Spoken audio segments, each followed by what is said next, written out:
Assalamualaikum warahmatullahi wabarakatuh.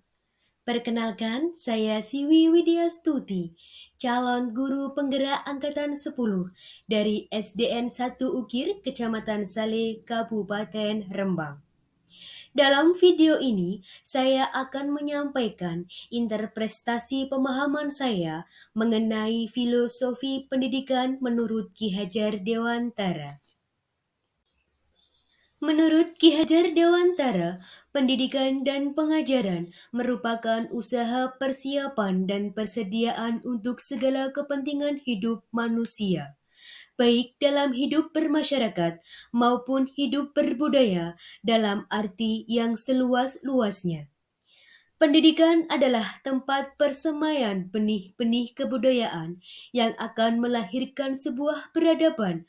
Oleh karena itu, pendidikan harus bersifat dinamis agar mampu menjawab tuntutan zaman. Adapun tujuan pendidikan menurut Ki Hajar Dewantara yaitu menuntun segala kodrat yang ada pada anak-anak agar merasa dapat mencapai kebahagiaan dan keselamatan yang setinggi-tingginya, baik sebagai manusia maupun sebagai anggota masyarakat. Kodrat yang dimaksud di sini adalah kodrat alam dan kodrat zaman. Kodrat alam terkait dengan tempat di mana anak-anak itu berada yang membentuk sebuah kebudayaan dan kebiasaan suatu masyarakat. Tetapi kodrat zaman terkait dengan situasi dan kondisi dari waktu ke waktu yang pastinya tidak akan pernah sama sehingga cara menghadapinya pun berbeda.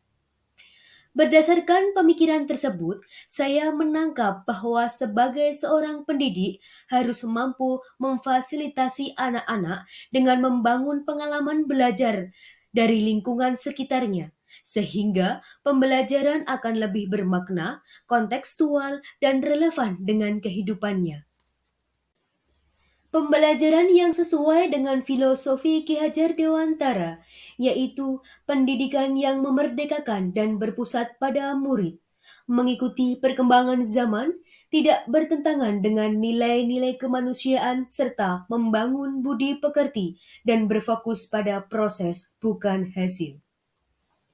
Menekankan pembelajaran berpusat pada murid artinya memberikan penghormatan sepenuhnya sebagai bentuk tuntunan dalam pemenuhan kebutuhan belajar siswa, sehingga sebagai seorang guru kita bertindak sebagai fasilitator, pendamping, dan menuntun murid dari perubahan yang tidak tahu menjadi tahu, sekaligus memiliki budi pekerti yang baik.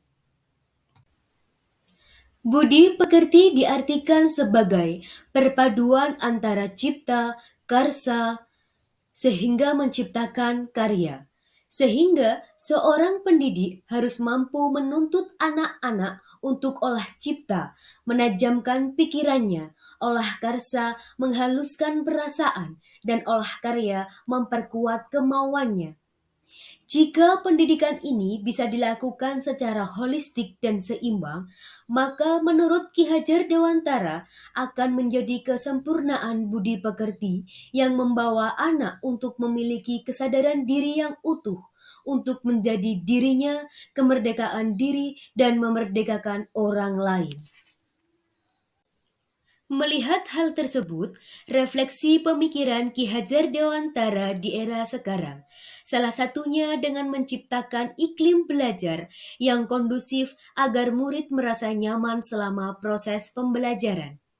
Saya, sebagai seorang pendidik, berusaha mengimplementasikan berbagai model pembelajaran yang memerdekakan murid dengan memaksimalkan olah cipta, olah karsa, dan olah karya melalui pembelajaran yang menggunakan berbagai model pembelajaran dengan menyesuaikan keberagaman murid. Harapannya, sebagai seorang pendidik, bisa menerapkan pemikiran Ki Hajar Dewantara dengan cara menyeluruh dalam pembelajaran, mengilhami pemikiran Ki Hajar Dewantara, maka saya berharap bisa mengoptimalkan peran guru sesuai dengan sistem Among, yaitu Engarso Sang Tulodo, di depan memberikan teladan, Peran guru menurut semboyan ini, guru merupakan penuntun jalan murid sesuai kodratnya. Selain itu, guru juga harus memberikan teladan pada para murid dengan bersikap, berbuat, dan berpikir dengan baik. Ing Matya Mangon Karsa. Di tengah membangun semangat, guru berperan sebagai fasilitator yang memiliki peran penting untuk memantik stimulus agar tercipta prakarsa dan ide-ide cemerlang dari dalam murid. Tut Uri Handayani di belakang memberikan dorongan. Guru dapat memberikan dorongan kepada para muridnya untuk memiliki keberanian dalam menggapai cita-citanya. Guru menghargai dan mendorong potensi yang dimiliki murid, maka guru harus bisa melihat keberagaman yang dimiliki oleh muridnya. Terciptanya pembelajaran yang merdeka, maka harus selaras dengan peran murid dalam proses pembelajaran. Harapannya, dalam era merdeka belajar ini, sebagai murid harus memanfaatkan kesempatan mengembangkan potensi diri agar mampu bersaing dalam tantangan global. Sekian pemaparan melalui video ini, semoga memberikan manfaat dan terima kasih. Salam guru penggerak, tergerak, bergerak, dan menggerakkan. Wassalamualaikum warahmatullahi wabarakatuh.